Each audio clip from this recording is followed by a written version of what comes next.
সুপ্রিয় শিক্ষার্থী বন্ধুরা, আজকের ভিডিওর আলোচনার বিষয়বস্তু একটু ব্যতিক্রমধর্মী হলেও অনেক গুরুত্বপূর্ণ। যারা বিসিএস প্রিলিমিনারি পরীক্ষা দিবেন, ব্যাংকার্স রিক্রুটমেন্ট সহ বিভিন্ন নিবন্ধন পরীক্ষায় যারা অংশগ্রহণ করবেন, তাদের জন্য আজকের ভিডিওটি অনেক উপকারী। সুতরাং কোনো অংশ স্কিপ না করে শুরু থেকে শেষ পর্যন্ত দেখবেন। শিক্ষার্থী বন্ধুরা, আমরা সবাই জানি বিসিএস প্রিলিমিনারি পরীক্ষায় সাধারণ বিজ্ঞান থেকে প্রশ্ন আসে থাকে। আর সাধারণ বিজ্ঞানের আরেকটি অধ্যায় হচ্ছে আধুনিক বিজ্ঞান। এই আধুনিক বিজ্ঞান থেকে বিসিএস প্রিলিমিনারি পরীক্ষায় 5 মার্কস থেকে যায়। আধুনিক বিজ্ঞানের অন্যতম আলোচ্য একটি বিষয় হচ্ছে পৃথিবী সৃষ্টির ইতিহাস। আসুন সংক্ষিপ্ত আকারে জেনে নেওয়া যাক পৃথিবী সৃষ্টির ইতিহাস। শিক্ষার্থী বন্ধুরা, পৃথিবী সৃষ্টির ইতিহাস সম্পর্কে জানতে গেলে প্রথমে আমাদের আলোচনায় আসে জ্যোতির্বিজ্ঞান, যার ইংরেজি নাম হচ্ছে অ্যাস্ট্রোনমি। জ্যোতির্বিজ্ঞান বিজ্ঞানের এমন একটি শাখা যাতে মহাবিশ্বে অবস্থিত সকল বিচ্ছিন্ন এবং অবিচ্ছিন্ন বস্তুসমূহের উৎপত্তি, বিবর্তন, গঠন, দূরত্ব এবং গতি নিয়ে আলোচনা করা হয়। অর্থাৎ জ্যোতির্বিজ্ঞান মহাবিশ্বে ভ্রাম্যমাণ জ্যোতিষ্ক বিষয়ক বিজ্ঞান। জ্যোতিষ্কসমূহের ইংরেজি নাম হচ্ছে হেভেনলি বডিজ বা অ্যাস্ট্রোনমিক্যাল বডিজ অথবা স্বর্গীয় বস্তু হিসেবে ব্যাখ্যা করা যায়। প্রাচীনকালে মানুষেরা আকাশকে স্বর্গ মনে করত, আর তাই আকাশে বিদ্যমান সমস্ত বস্তুগুলোকেই স্বর্গীয় বস্তু হিসেবে তারা চিনত কিংবা তাদেরকে স্বর্গীয় বস্তু বলতো। জ্যোতির্বিজ্ঞান আর জ্যোতিষশাস্ত্র এক নয়।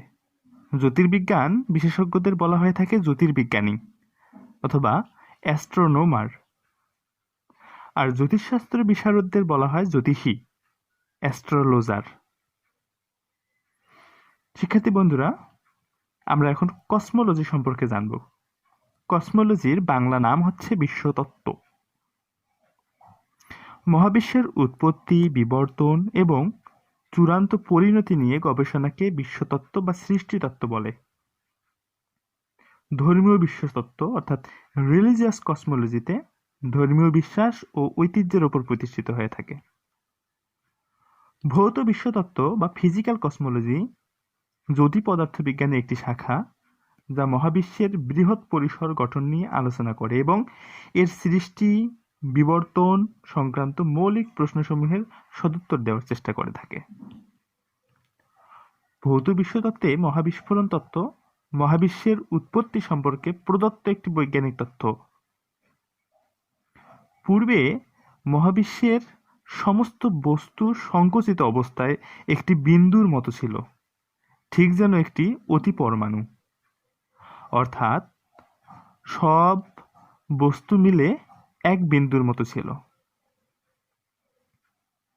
আজ থেকে 1500 কোটি বছর পূর্বে এই অতি পরমাণুর মধ্যে একটা বিস্ফোরণ ঘটে। বিকট আওয়াজ সহ এই বিস্ফোরণটির নাম দেওয়া হয়েছে বিগ ব্যাং। আর এই বিগ ব্যাংয়ের প্রবক্তা ছিলেন জর্জ লেমেটার।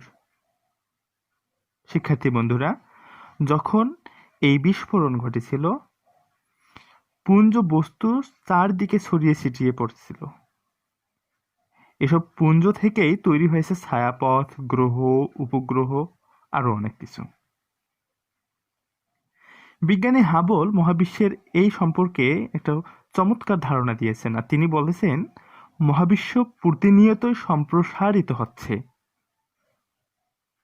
পদার্থবিজ্ঞানী স্টিফেন হকিং তার বিখ্যাত গ্রন্থ a brief history of time গ্রন্থে মহাবিস্ফোরণ কিংবা বিগ ব্যাং তত্ত্বের ব্যাখ্যা উপস্থাপন করেছেন অনেক সুনিপুণভাবে। জ্যোতিষ্ক মণ্ডলীগুলো কি? লুমিনারিস। বিশ্বব্রহ্মাণ্ডের যাবতীয় বস্তুর শক্তি যে অঞ্চলে ভাসমান অবস্থায় বিন্যস্ত তার নামই মহাকাশ। মহাশূন্যে অবস্থিত বস্তুসমূহকে জ্যোতিষ্ক বলা হয়ে থাকে। জ্যোতিষ্ক 7 প্রকার, তথা নক্ষত্র, নীহারিকা, গ্রহ, উপগ্রহ, ছায়াপথ, ধূমকেতু এবং উল্কা।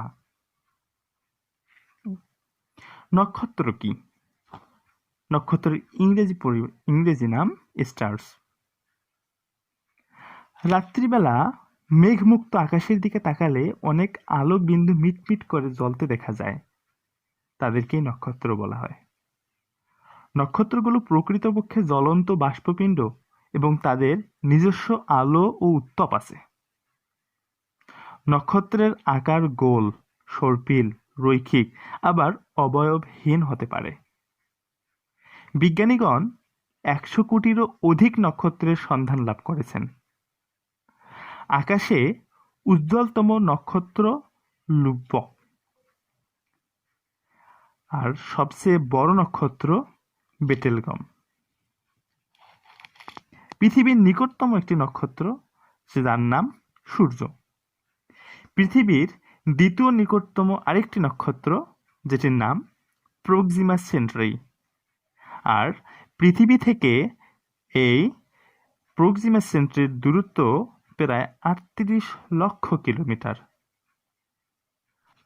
এখানে আরেকটি বিষয় জানা দরকার, সেটা হচ্ছে কৃষ্ণ গহ্বর, যেটাকে বলা হয়ে থাকে ব্ল্যাক হোল। কৃষ্ণ গহ্বর কথাটির অর্থ হলো কালো গহ্বর। কৃষ্ণ গহ্বর তৈরি হয় খুবই বেশি পরিমাণ ঘনত্ব বিশিষ্ট ভর থেকে। এর মহাকর্ষ শক্তি খুব বেশি, ফলে কৃষ্ণ গহ্বর হতে কোনো কিছু যেমন তড়িৎ চৌম্বক বিকিরণ অর্থাৎ আলো বের হতে পারে না। এটি সর্বদাই কালো। 1969 সালে মার্কিন বিজ্ঞানী জন হুইলার সর্বপ্রথম কৃষ্ণ গহ্বরের শব্দটি ব্যবহার করেছিলেন। দুটি ব্ল্যাক হোল মিলিত হলে যে অশান্ত ব্ল্যাক হোল তৈরি হয়, সেখান থেকে আসে বৃত্তায়িত মহাকর্ষ তরঙ্গ। 1915 সালে বিজ্ঞানী আইনস্টাইন তার আপেক্ষিকতা তত্ত্বে এই মহাকর্ষীয় তরঙ্গের কথা উল্লেখ করেছেন। ছায়াপথ, যার ইংরেজি নাম মিল্কি ওয়ে, জ্যোতিষ্কমণ্ডলীর এটি আরেক প্রকার। মহাকাশে কোটি কোটি নক্ষত্র, ধূলিকণা এবং বিশাল বাষ্পকুণ্ড নিয়ে জ্যোতিষ্কমণ্ডলীর যে দল সৃষ্টি হয়েছে, তাকে গ্যালাক্সি বা নক্ষত্র জগৎ বলা হয়। মহাকাশে অসংখ্য গ্যালাক্সি রয়েছে। একটি গ্যালাক্সির ক্ষুদ্র অংশকে ছায়াপথ কিংবা মিল্কি ওয়ে বলা হয়। রাতের অন্ধকার আকাশে উত্তর দক্ষিণে উজ্জ্বল দীপ্ত দীর্ঘ পথের মতো যে তারকারাশি দেখা যায়, তাই ছায়াপথ। একটি ছায়াপথ লক্ষ কোটি নক্ষত্রের সমষ্টি। কোনো ছায়াপথ তার নিজ অক্ষকে কেন্দ্র করে একবার ঘুরে আসতে যে সময়ের প্রয়োজন হয়, তাকে কসমিক ইয়ার বলা হয়। আমাদের ছায়াপথের কসমিক ইয়ার হলো 20 কোটি আলোকবর্ষ। পৃথিবীর সবচেয়ে কাছের ছায়াপথের নাম ম্যাজিলানিক কাউটস। পৃথিবী থেকে এর দূরত্ব 2 লক্ষ আলোকবর্ষ। প্ল্যানেট কিংবা গ্রহ। মহাকর্ষ বলের প্রভাবে মহাকাশে কতকগুলো জ্যোতিষ্ক সূর্যের চারিদিকে নির্দিষ্ট সময়ে নির্দিষ্ট পথে পরিভ্রমণ করে। এদের নিজেদের কোনো আলো বা তাপ নেই। এরা নক্ষত্র থেকে আলো এবং তাপ পায়। এরা তারার মতো মিটমিট করে জ্বলে না।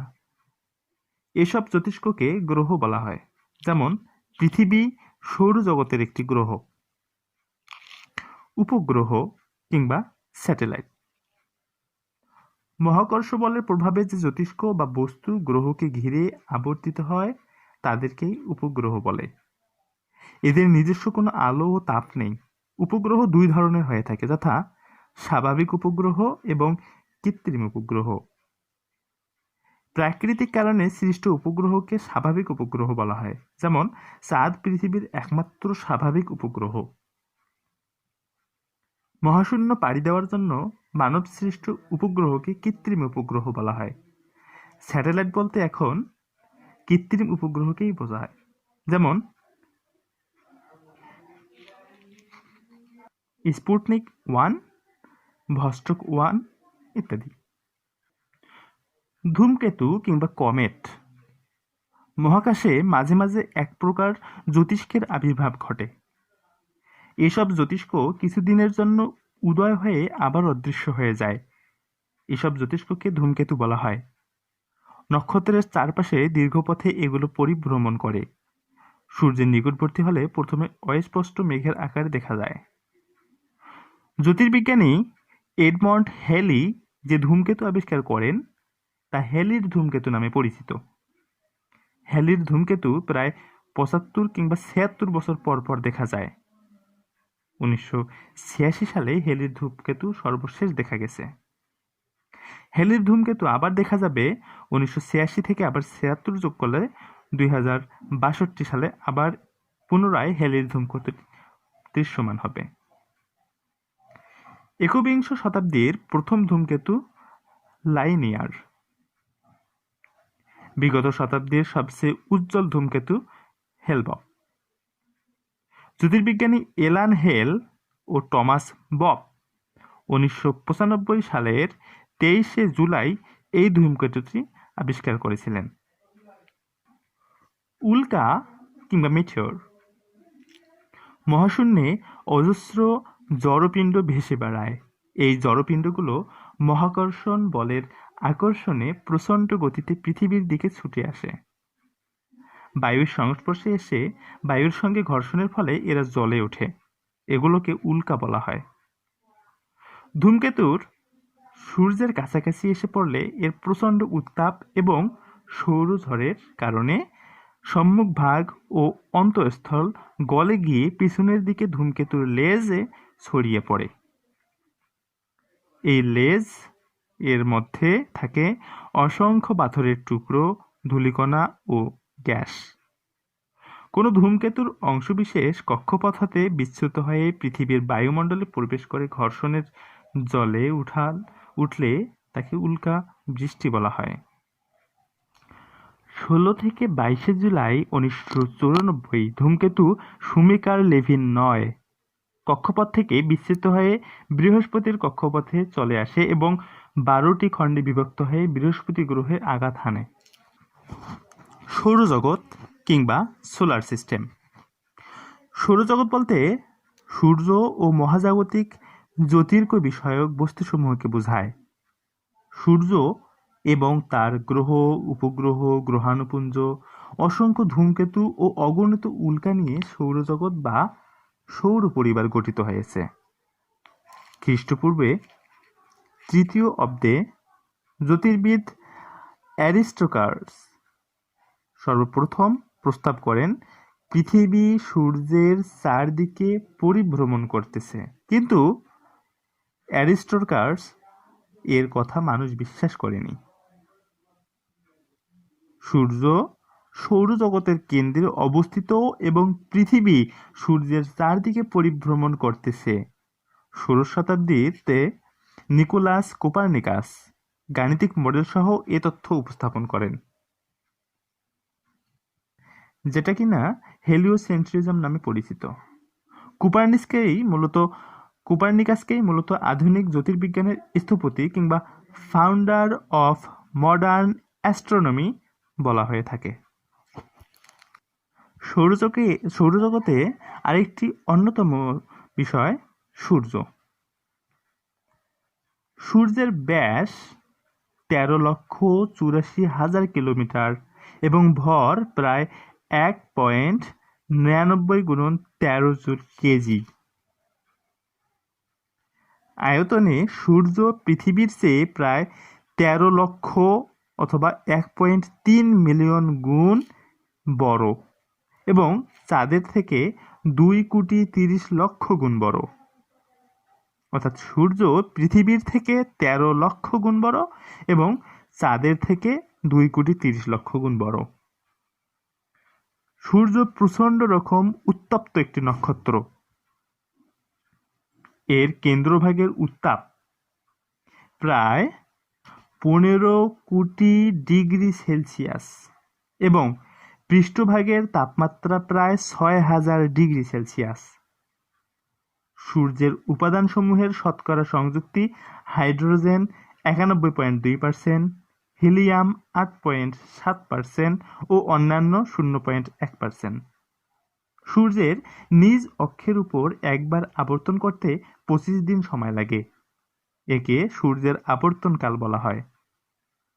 সূর্যপৃষ্ঠের যেসব স্থানের তাপমাত্রা এর পার্শ্ববর্তী স্থান অপেক্ষা কম, পৃথিবী থেকে সে স্থানগুলো কালো দেখায়, তাদের সৌরকলঙ্ক বলা হয়। সৌরকলঙ্কগুলোকে সর্বপ্রথম গ্যালিলিও গ্যালিলি আবিষ্কার করেছিলেন। সৌরঝলক হল সূর্য থেকে উৎক্ষিপ্ত চার্জযুক্ত হাইড্রোজেন ও হিলিয়াম। সূর্য সাধারণত প্রতি 3 থেকে 4 বছরে একবার কয়েক টন পরিমাণ চার্জযুক্ত হাইড্রোজেন ও হিলিয়াম আলোক ঝলকানি সহ মহাশূন্যে ছুটে দেয়। সৌরঝলকের কারণে পৃথিবীতে বেশ কিছু সমস্যা, বিশেষ করে চৌম্বক ক্ষেত্রে অস্থিরতা দেখা দেয়। ফলশ্রুতিতে টেলিফোন সংযোগ এবং ইলেকট্রনিক ট্রান্সমিশনে সাময়িক বিঘ্ন ঘটতে পারে।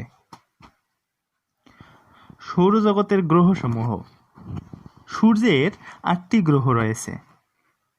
সূর্য হতে দূরত্ব অনুযায়ী গ্রহগুলো যেভাবে সাজানো রয়েছে সেগুলো এখন বলতে যাচ্ছি। গ্রহগুলো হচ্ছে বুধ, শুক্র, পৃথিবী, মঙ্গল, বৃহস্পতি, শনি, ইউরেনাস এবং নেপচুন। 2006 সালের 24শে আগস্ট প্লুটো গ্রহের মর্যাদা হারায়। প্লুটোকে বর্তমানে বামন গ্রহ কিংবা ডার্ফ প্ল্যানেট এর মর্যাদা দেওয়া হয়েছে। বর্তমানে সৌরজগতের 5টি বামন গ্রহ রয়েছে, যথা প্লুটো, সেরেস, হাউমিয়া, মেকমেক এবং এরিস। পৃথিবী ছাড়া সৌরজগতের অন্যান্য সকল গ্রহ এবং উপগ্রহের নাম গ্রিক এবং রোমান দেবতার নাম হতে নেওয়া হয়েছিল। এই 8টি গ্রহ সম্পর্কে এখন একটু সামান্য করে ধারণা নিব। বুধ। বুধ সৌরজগতের ক্ষুদ্রতম এবং দ্রুততম গ্রহ। এটি সবচেয়ে কম সময়ে সূর্যকে প্রদক্ষিণ করে। সূর্যকে একবার প্রদক্ষিণ করে আসতে বুধের সময় লাগে 88 দিন। শুক্র। সৌরজগতের উষ্ণতম গ্রহ হচ্ছে শুক্র। শুক্র গ্রহে কার্বন ডাই অক্সাইডের ঘন বায়ুমণ্ডল থাকায় তা তাপ ধরে রাখে। পক্ষান্তরে বুধ গ্রহে কোনো বায়ুমণ্ডল নেই। এজন্য বুধ অপেক্ষা সূর্য হতে নিকট দূরবর্তী হওয়া সত্ত্বেও শুক্র গ্রহের তাপমাত্রা অধিক। শুকতারা ও সন্ধ্যাতারার কথা আমরা শুনেছি। শুকতারা বা সন্ধ্যাতারা আসলে কোনো তারাই নয়। শুক্র গ্রহ ভোরের আকাশে শুকতারা এবং সন্ধ্যার আকাশে সন্ধ্যাতারা নামে পরিচিত। নক্ষত্রের মতো জ্বলজ্বল করে বলেই আমরা একে ভুল করে তারা বলি। পৃথিবীর নিকটতম গ্রহ শুক্র। একে পৃথিবীর যমজ গ্রহও বলা হয়ে থাকে। পৃথিবী। পৃথিবী একটি অভিগত গোলক। অভিগত গোলক অর্থ উত্তর দক্ষিণ সামান্য চাপা এবং পূর্ব পশ্চিমে সামান্য স্ফীত। আহ্নিক গতির জন্য পৃথিবীর আকৃতি এরূপ হয়েছে। পৃথিবীর নিকটতম গ্রহ নক্ষত্র হচ্ছে সূর্য। সূর্যের চারদিকে একবার ঘুরে আসতে পৃথিবীর সময় লাগে 365 দিন 5 ঘন্টা 48 মিনিট 47 সেকেন্ড। পৃথিবী থেকে সূর্যের দূরত্ব 93 মিলিয়ন মাইল অথবা 15 কোটি কিলোমিটার। সূর্য থেকে পৃথিবীতে আলো আসতে সময় লাগে 8.32 মিনিট অথবা 8 মিনিট 19 সেকেন্ড। মঙ্গল। মঙ্গলকে লাল গ্রহ বলা হয়। গ্রহটির আকাশের রং গোলাপি। এই গ্রহে বায়ুমণ্ডলের প্রধান উপাদান কার্বন ডাই অক্সাইড। এটি সূর্যকে 687 দিনে আবর্তন করে। বৃহস্পতি। সৌরজগতের বৃহত্তম গ্রহ হচ্ছে বৃহস্পতি। সবচেয়ে বড় গ্রহ বলে একে গ্রহরাজও বলা হয়। আয়তনে বৃহস্পতি পৃথিবীর চেয়ে 1300 গুণ বড়। শনি সৌরজগতের দ্বিতীয় বৃহত্তম গ্রহ হচ্ছে শনি। এটি গ্যাসের তৈরি বিশাল এক গোলক। শনিকে ঘিরে আছে হাজার হাজার বলয়। ইউরেনাস ইউরেনাস সৌরজগতের তৃতীয় বৃহত্তম গ্রহ। একে সবুজ গ্রহও বলা হয়ে থাকে। নেপচুন সৌরজগতের গ্রহসমূহের মধ্যে সূর্যকে প্রদক্ষিণ করতে নেপচুনের সবচেয়ে বেশি সময় লাগে। এতক্ষণে সৌরজগতের গ্রহ সম্পর্কে জানলাম। এবারে আসুন জেনে নেওয়া যাক সৌরজগতের উপগ্রহ সম্পর্কে। সৌরজগতের গ্রহ 8টি, আর এই 8টিরই উপগ্রহ রয়েছে মোট 182টি। এর মধ্যে বুধ এবং শুক্র এদের কোনো উপগ্রহ নেই। পৃথিবীতে পৃথিবীর একটি উপগ্রহ যা চাঁদ। মঙ্গল গ্রহের 2টি উপগ্রহ ফোবাস এবং ডিমোস। বৃহস্পতি গ্রহের 67টি উপগ্রহ। একে একে বলতে গেলে অনেক বলতে হবে, তাই ভিডিও সংক্ষেপ করার জন্য নামগুলো আমি বললাম না। শনি গ্রহের উপগ্রহ 62টি, ইউরেনাস গ্রহের উপগ্রহ 27টি, নেপচুনের 14টি, আর বামন গ্রহ নামে যেটিকে আমরা চিনলাম সেটির উপগ্রহ 9টি। পৃথিবীর উপগ্রহ চাঁদ। পৃথিবী হতে চাঁদের দূরত্ব গড়ে 2,38,437 মাইল কিংবা 3,81,500 কিলোমিটার। আলোর গতিতে চললে পৃথিবী থেকে চাঁদে পৌঁছাতে প্রায় 1.3 সেকেন্ড সময় লাগবে। আয়তন এবং ব্যাসে পৃথিবী চাঁদের চেয়ে যথাক্রমে 50 গুণ এবং 4 গুণ বড়। পৃথিবীর চারদিকে চাঁদের একবার ঘুরে আসতে সময় লাগবে 27 দিন 8 ঘন্টা। শান্ত সাগর কিন্তু চাঁদেই অবস্থিত। সূর্যগ্রহণ। আসলে সূর্যগ্রহণ কি? অমাবস্যার তিথিতে পৃথিবী, চন্দ্র ও সূর্য প্রায় একই সরলরেখায় অবস্থান করে। এই সময় চাঁদ পৃথিবী ও সূর্যের মাঝে অবস্থান করে, ফলে চাঁদের ছায়া পৃথিবীর উপর পড়ে, আর এ ঘটনাকেই সূর্যগ্রহণ বলা হয়। চন্দ্রগ্রহণ কি? পূর্ণিমার তিথিতে চন্দ্র, পৃথিবী ও সূর্য প্রায় একই সরলরেখায় অবস্থান করে। এ সময় পৃথিবী সূর্য ও চাঁদের মধ্যে অবস্থান করে, ফলে পৃথিবীর ছায়া চাঁদের উপর পড়ে, আর এ ঘটনাকে চন্দ্রগ্রহণ বলে। ডিফারেন্স হচ্ছে একটি হয় অমাবস্যার তিথিতে আর একটি হয় পূর্ণিমার তিথিতে।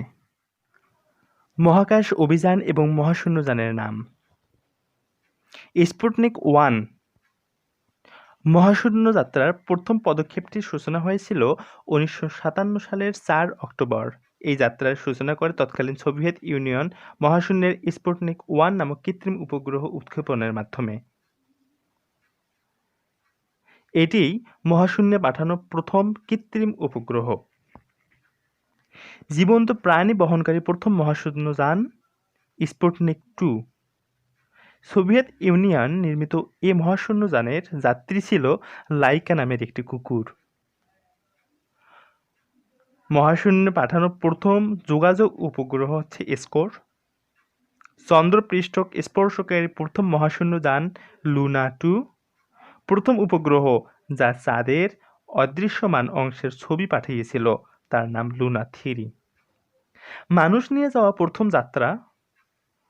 পৃথিবীর প্রথম মহাশূন্যচারী মানুষ হলেন সোভিয়েত ইউনিয়নের ইউরি গ্যাগারিন। 1961 সালের 12 এপ্রিল তিনি পৃথিবীকে পরিক্রমণ করেন, আর এই মানুষকে নিয়ে যাওয়া প্রথম মহাশূন্যযান ভস্টক 1। মহাশূন্য যাত্রার প্রথম মানব হচ্ছে সোভিয়েত ইউনিয়নের ইউরি গ্যাগারিন, আর প্রথম মানবী এটা সোভিয়েত ইউনিয়নের ভেলেনা তেরেসকোভা। মহাশূন্যে পর্যটক অর্থাৎ মহাশূন্যে প্রথম পর্যটক মার্কিন ধনুকবের ডেনিস টিটো। মহাকাশে প্রথম নারী পর্যটক ইরানি বংশোদ্ভূত মার্কিনী আনুশে আনসারি।